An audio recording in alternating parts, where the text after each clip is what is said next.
at the end. You must have heard the crowd's reaction towards you, boos, and you're getting sacked in the morning. How do you feel when you hear that? Are you just fed up of it now? I understand the fans' frustration. We are in a position we don't want to be in. That we're working very hard day and night to change.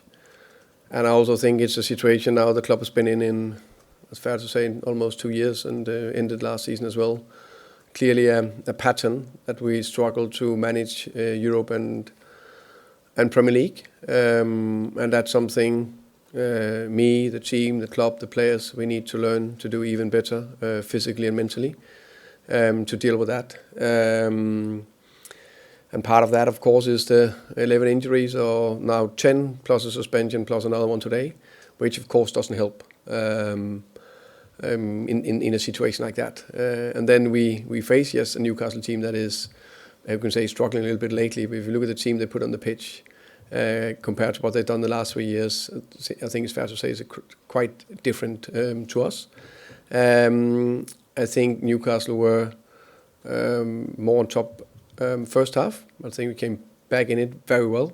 And then I think it was a little bit symbolic for a season that we had a transition going one way, and then we missed past it, and then went the other way, and we defended badly for the 2-1 goal. It could have been bad enough. Could have been even worse. I think Manchester United at the London Stadium equalised with one of the last kicks of the match. So West Ham gain a point on you in that battle for you to stay well clear of the relegation zone. Obviously, I think you go down another place below Leeds. There's now 12 games before the best team in England come here. 12 days before the best team in England come here. Will you used to be in charge for the Arsenal game, do you think? Yeah, I'm convinced there will be.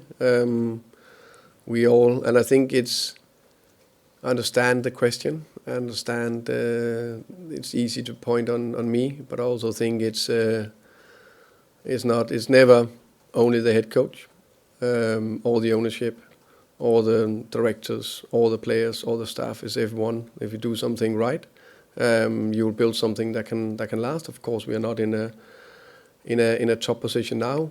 Everyone knows, directors, ownership, myself, what position we are in and what we need to improve and what we need to do better, and that's what we're working very hard on. But they can hear the boos, they can hear the reaction of the crowd as well.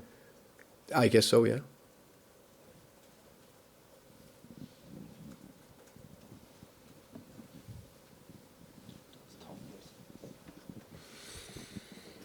Hi, Thomas.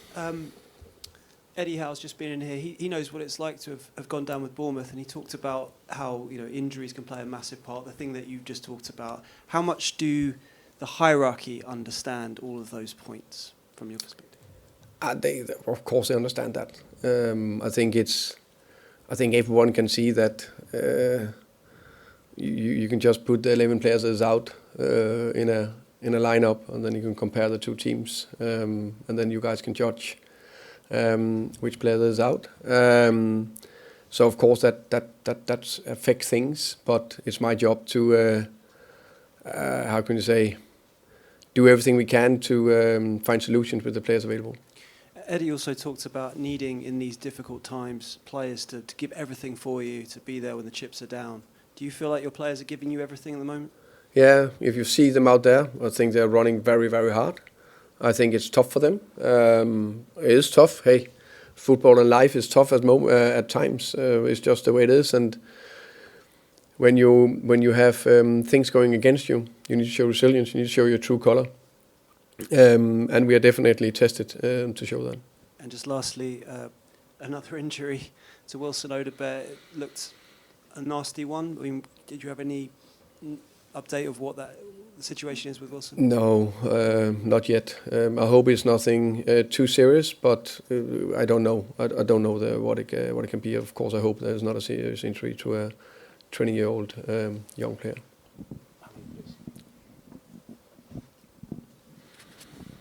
Hi, Thomas. You mentioned about Newcastle coming here kind of low in confidence. It seems like it's a theme, though, that clubs come here on a poor run and low in confidence, and they kind of turn it around here. Why do you think that is?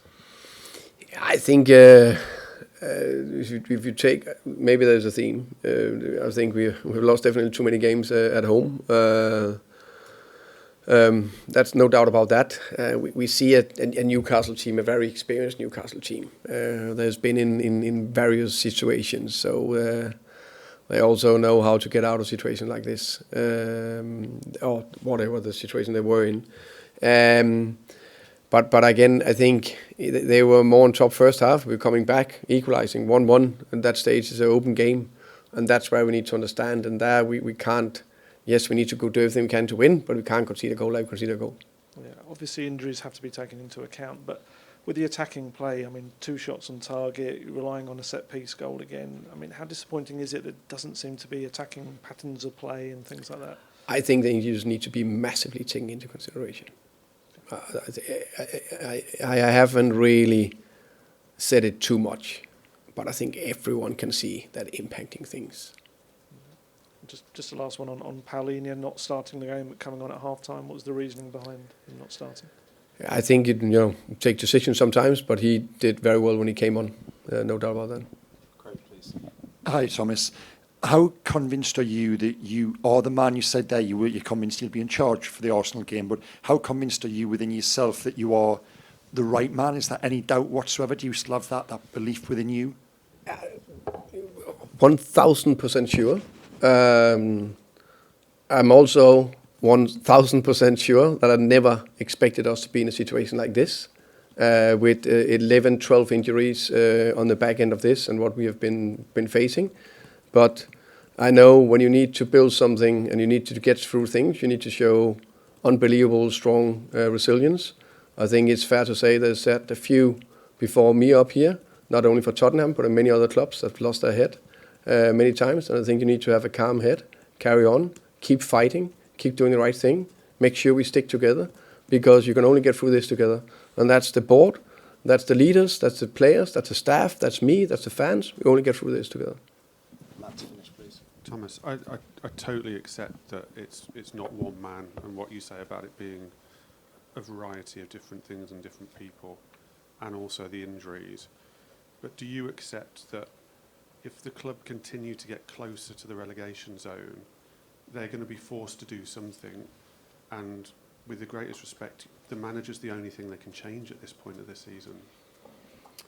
I understand the mechanism in football, no doubt about that. But I also think there's a lot of studies that it's not necessarily the right thing to do.